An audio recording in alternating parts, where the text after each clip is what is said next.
Real, new, now. This is Ozarks Fox News. Good evening. Thanks for being with us tonight. I'm Jennifer Abreu. And I'm John Adams. Welcome to Ozarks Fox News. We start off tonight with a new report that says Missourians are exposed to more short-term loans compared to other states. And these loans can trap consumers with high interest rates, and the fine print can often be misleading. Faith Voices of Southwest Missouri is attempting to spread the word about these loans here in the Ozarks and are working to cap interest rates at 36% if they can. The group is also attempting to draft a city ordinance in Springfield that would more clearly state the terms of each loan. Making news now around the nation, a new study shows that states with legalized recreational marijuana have seen an increase in car crashes. This comes as 2 more states get set to vote on legalization. Our Washington correspondent Jessica Smith has that story. A new study links legal weed to an increase in car crashes. The Insurance Institute for Highway Safety looked at police reports and insurance claims in Colorado, Washington, and Oregon and found since legalizing recreational marijuana, crashes spiked as much as 6% compared to neighboring states. There are road safety consequences. But cannabis attorney Sarah Gersten pointed to a 2017 study that found no increase in fatal crashes after legalization. She says legal weed often means fewer drunk drivers on the road. We're seeing, a move to using cannabis, which compared to those other substances is much less impairing. This month, the National Traffic Safety Board announced a wreck in Texas that killed 13 people last year was caused by a driver under the influence of marijuana and prescription drugs. The NTSB warned the rising tide of drug-impaired driving did not begin with this driver, and it will not end with him. We need the medical research community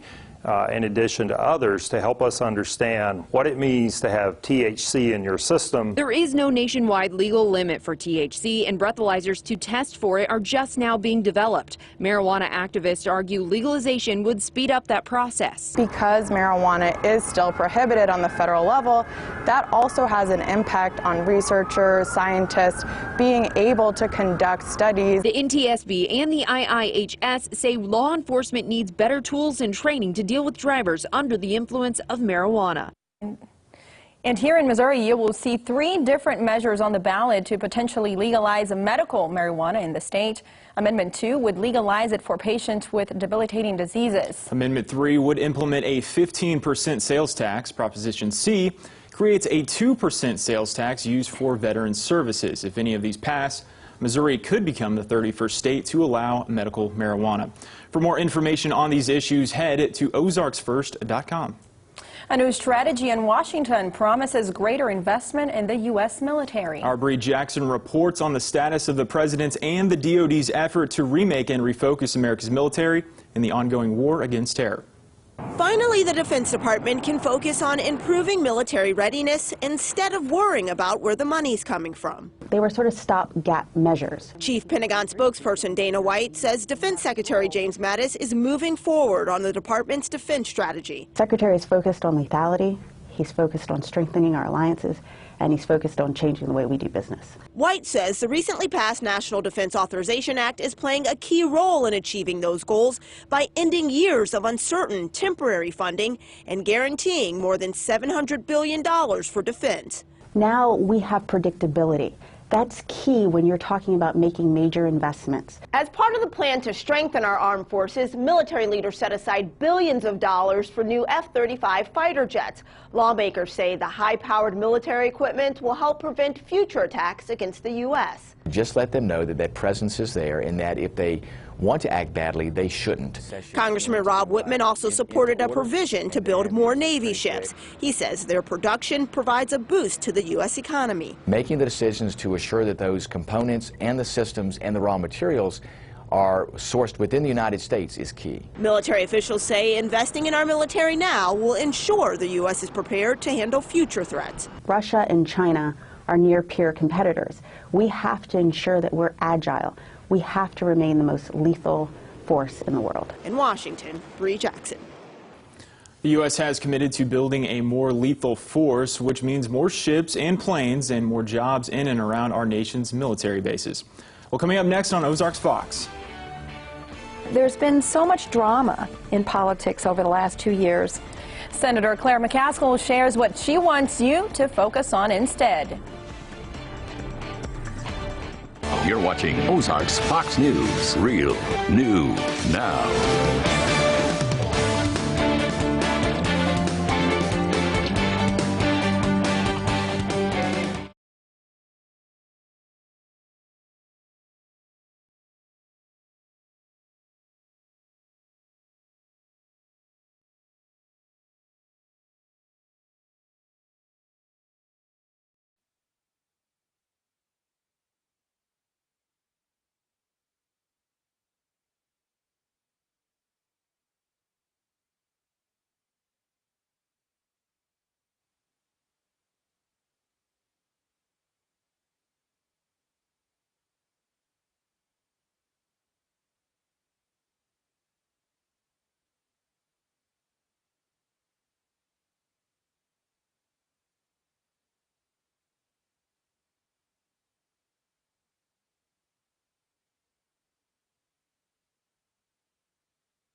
In the middle of a tough campaign seeking her third term in the U.S. Senate, Missouri Senator Claire McCaskill sat down for an in-depth interview about her time in the Senate, her greatest accomplishments, how she feels about this campaign with Attorney General Josh Hawley, and more.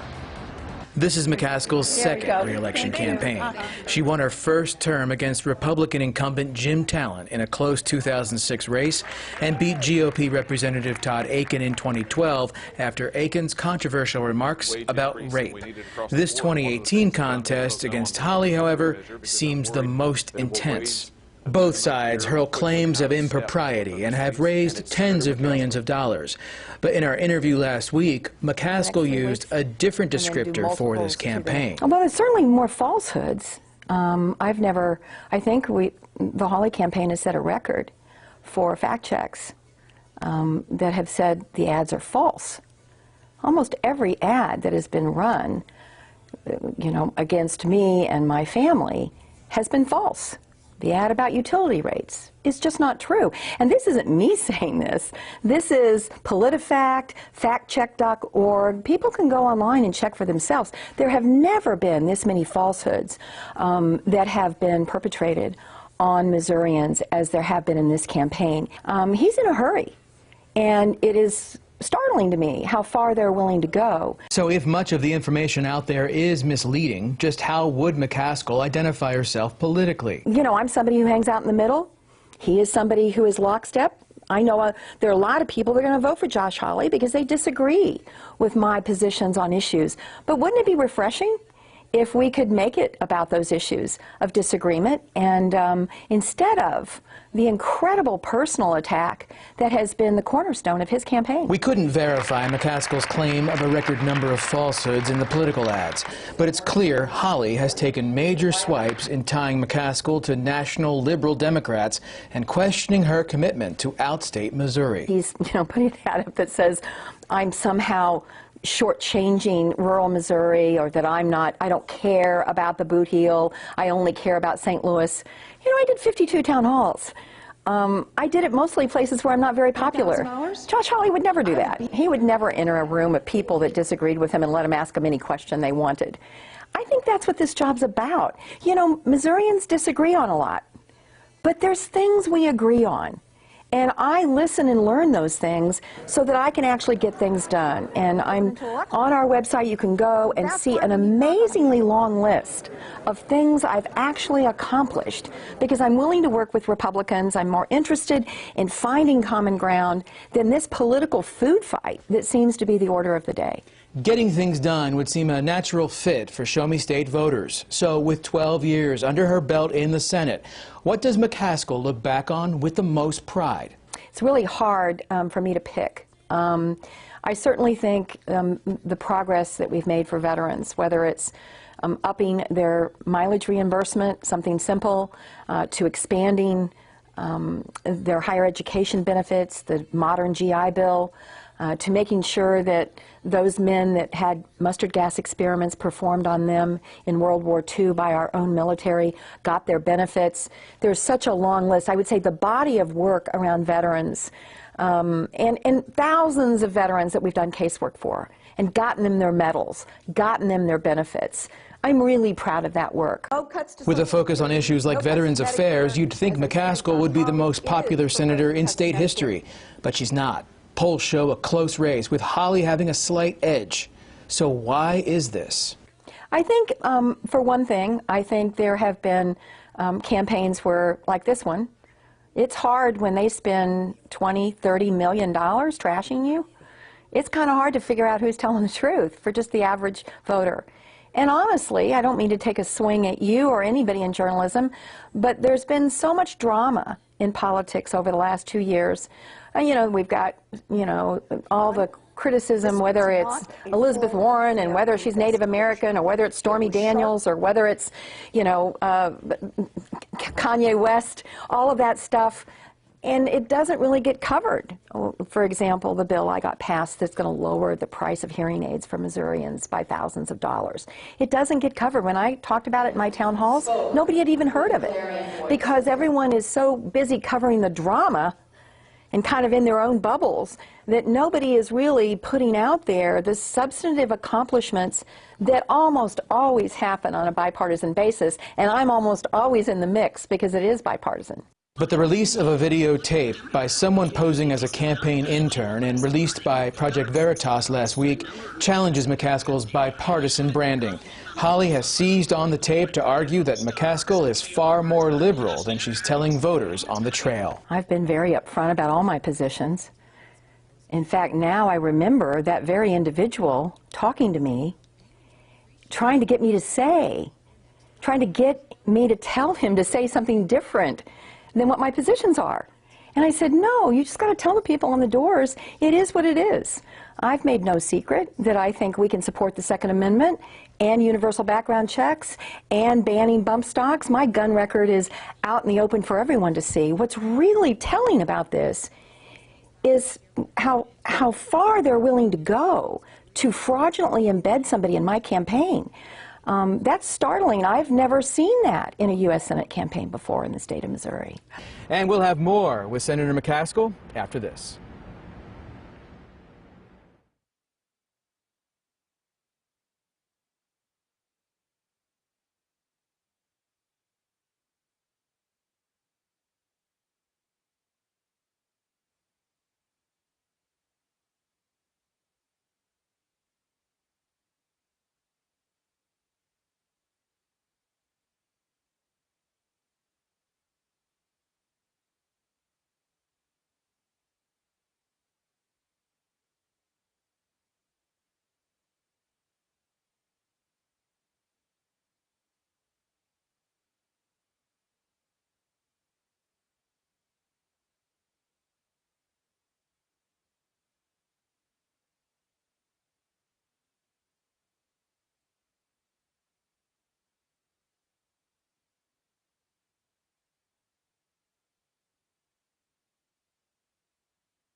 Back now with our interview with Missouri Senator Claire McCaskill. The senator has a long list of accomplishments that she's proud to talk about, and she's worried Missourians don't really know much about.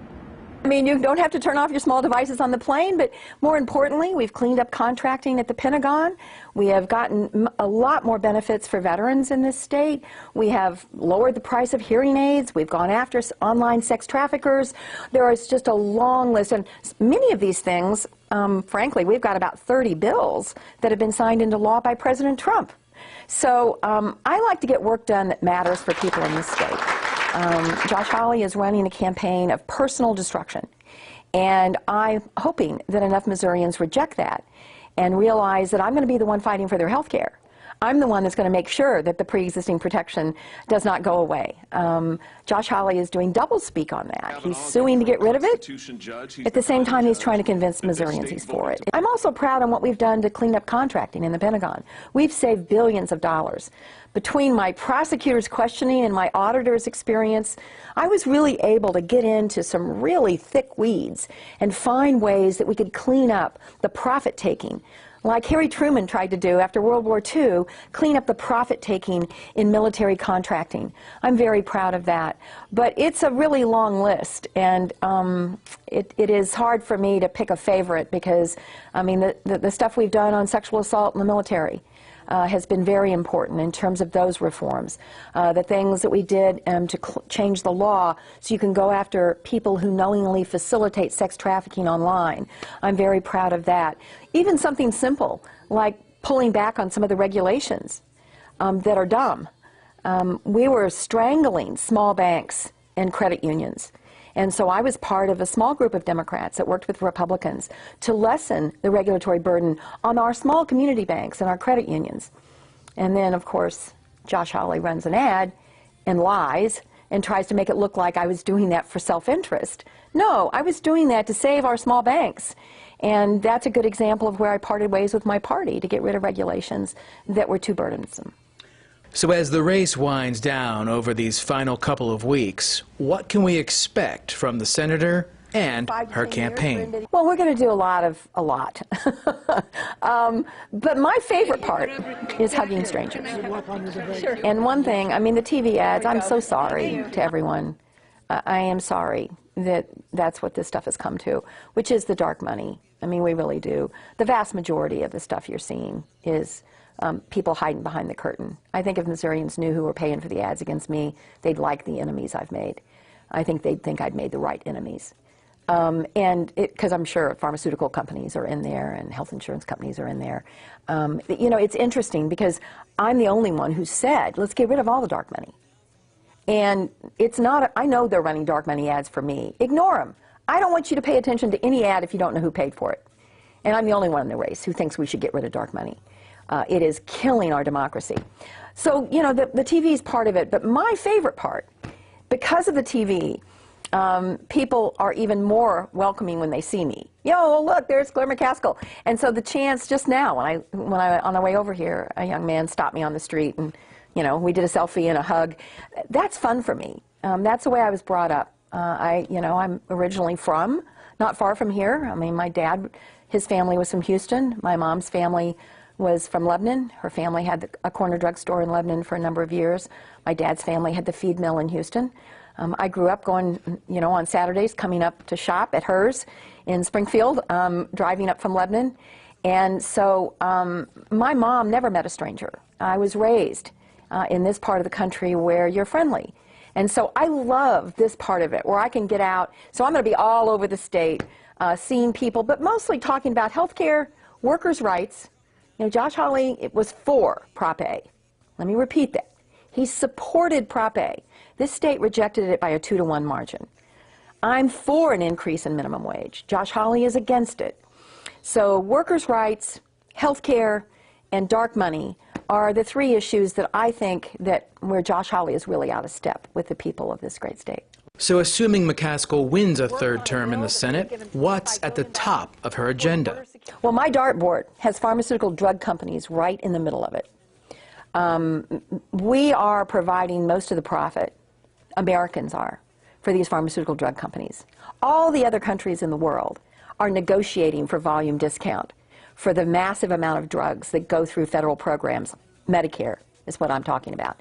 The notion that the pharmaceutical drug companies have a vice grip so much on Mitch McConnell that he won't even let us vote on negotiating for lower prices through volume in the Medicare program.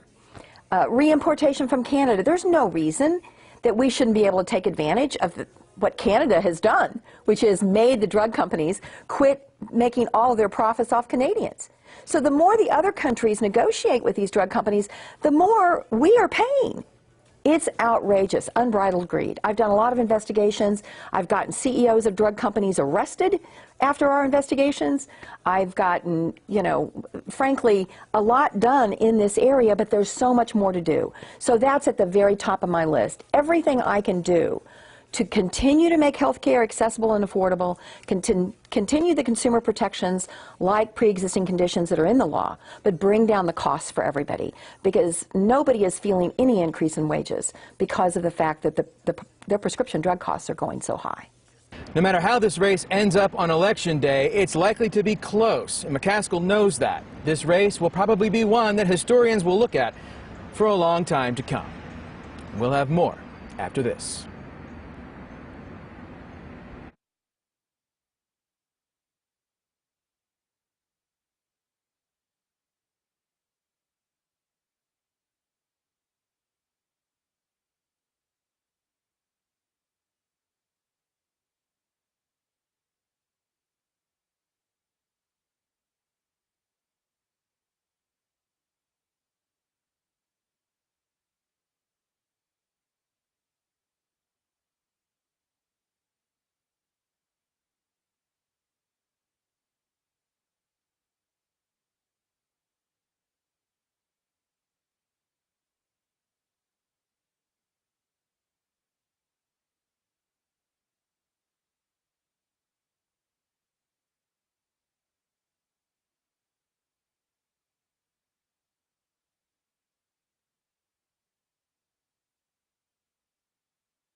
Real, new.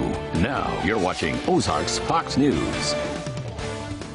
Welcome back. We have some lighter news to wrap up your guys' evening here. Someone in Branson is probably celebrating tonight after winning $1 million on the Mega Millions lottery. Super cool. Well, they didn't win the $1 billion, which was the world's largest jackpot, but, I mean, they took home $1 million. Still good, right? And that's because they matched all 5 white ball numbers, and they got $1 million. This was the 10th time a Missouri lottery player has won the Mega Millions Match 5. And another $1 million, but this was a Powerball ticket that was sold in St. Louis. More than 176,000 winning tickets ranging from $2 to $1 million were sold here in Missouri for that billion-dollar jackpot, which is pretty good. So even though a lot of people didn't get the $1 billion, they still got maybe $5 or $1 million. I mean, still winners. Still winners, still exactly. Winners, not bad. And according to the Missouri Lottery, the total amount won in the state was about $1.7 million. And the jackpot has grown now, so Tuesday night's drawing is at a record-breaking at $1.6 billion. So if you didn't win that billion last week, you'll still have a chance to win this week. And the Powerball is also offering its third highest jackpot to date, at $620 million on Wednesday night. It's crazy to think about how you would spend that money. Well, thanks for joining us this evening. Have a great night.